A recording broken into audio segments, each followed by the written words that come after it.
ঘাটালে যে সবচেয়ে বড় দাবি ছিল ঘাটাল মাস্টার প্ল্যান, সিনেমা হলের থেকে বেশি দরকার ছিল তখন। কেমন আছো ঘাটাল? কে কেমন যেন পিঠে বানাচ্ছ? আমি কিন্তু খাবো। আমি সবাই একসাথে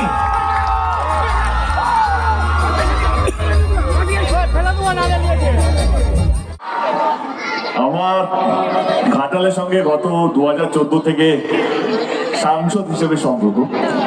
এই প্রথমবার রুক্মিণী এসছে আমাদের ঘাটালে, তো আমি বলবো আগে রুক্মিণী কথা বলুক, কারণ ওর জন্য এটা প্রথমবার নতুন, যেহেতু আমি তো এখানকারই ছেলে এখন, ওই হচ্ছে আমাদের চিফ গেস্ট, আমাদের অতিথি। তো আমি বলবো রুক্মিণী কিছু যদি, কেমন লাগছে ঘাটাল উৎসব, ঘাটালে মানুষ? ও আজ অব্দি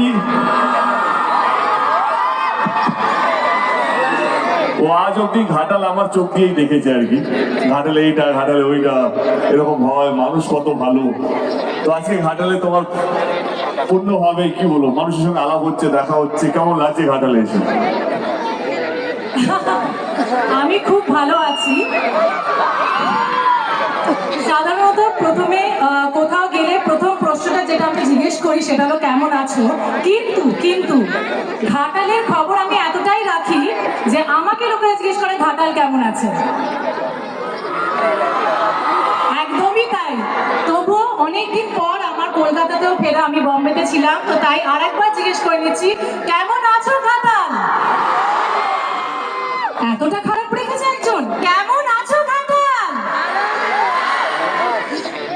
থ্যাংক ইউ। হ্যাঁ খাবো, হ্যাঁ মকর সংক্রান্তির পিঠে কে কে দিচ্ছে? আমার গাড়িতে আছে, হাত তোলো। কে কে আমার জন্য পিঠে বানাচ্ছ? আমি কিন্তু খাবো। আমি আমার সোশ্যাল মিডিয়াতেও পোস্ট করবো। ডান ডান, ঠিক আছে।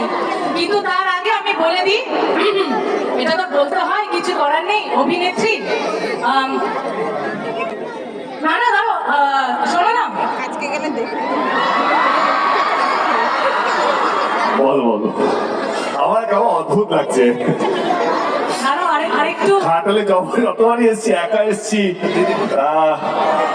কিন্তু ভাবছি রুক্মিণী স্টেজে থাকলে যে আমাকে এতটা লজ্জা পাচ্ছি কেন সেটা বুঝতে পারছি না। বাট এনিওয়ে, এসে তুমি আমার কনস্টিটিউয়েন্সিতে প্রথমবার এসছো। ও এইদিকে আছে সবাই। হ্যালো,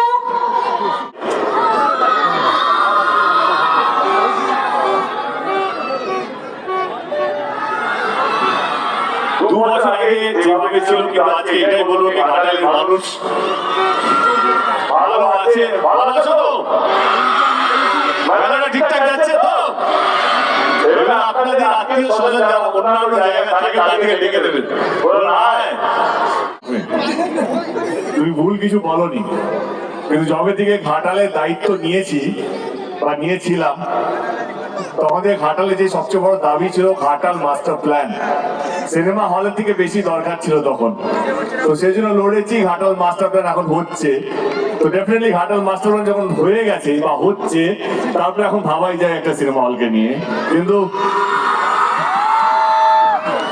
এই ঘাটালকে বাঁচিয়ে রাখা এবং ঘাটালের মানুষকে ভালো রাখা, সে যেই ধর্মেরই হোক না কেন, যেই পলিটিক্যাল আইডিওলজি নিয়ে হোক না কেন, সে যেই দলেরই সমর্থক হতে পারে, আমার চেষ্টাকে তাদেরকে ভালো রাখা। একদম। আমার মনে হয়, আমার এটা বলার জায়গা না দল নিয়ে, কিন্তু আমার মনে হয় সিনেমা সবাইকে এক সূত্রে বেঁধে দেয়, তাই তো? আমরা সবাই হলে বসে একসাথে চিল্লাই তো হিরোইন